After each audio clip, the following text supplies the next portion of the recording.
On a besoin d'investir dans l'IA. D'abord parce que cette industrie 4.0 est une opportunité extraordinaire pour le continent.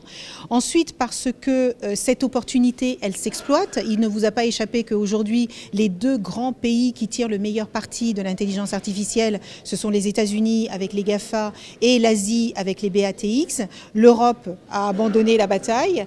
Et nous, en Afrique, alors que c'est là où on en a le plus besoin pour réduire la pauvreté, pour réduire la misère et pour donner un meilleur élan et plus d'espoir à notre jeunesse, eh bien jusqu'ici nous n'avons pas fait grand-chose. Eh bien je vous dirais que l'IA permet de créer des emplois.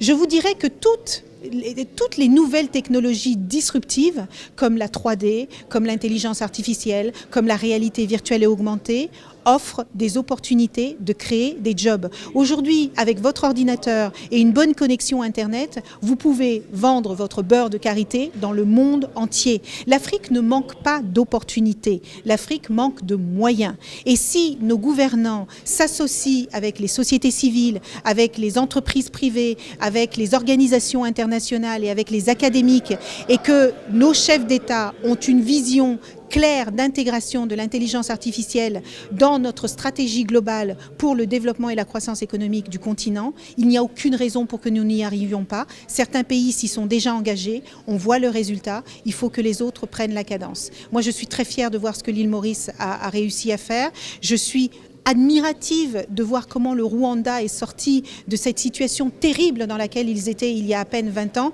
juste avec une vision claire, avec de la détermination, avec de la sagesse et avec une envie de travailler pour le collectif. Alors, les investissements dans l'IA qui peuvent se faire, c'est d'abord des investissements humains. Il faut qu'on ait des ingénieurs qui sachent travailler sur ces outils et qui puissent apporter leur expertise et leurs compétences parce qu'ils sont africains et parce qu'ils connaissent les besoins de l'Afrique, qu'ils puissent utiliser leurs connaissances pour pouvoir développer des outils qui soient adaptés. Il ne vous a pas échappé non plus qu'en Afrique, on a énormément de mal à connecter les données. On a énormément de mal à collecter les données. D'abord les collecter, ensuite les connecter. Si vous n'avez pas les compétences pour le faire, ça va vous échapper.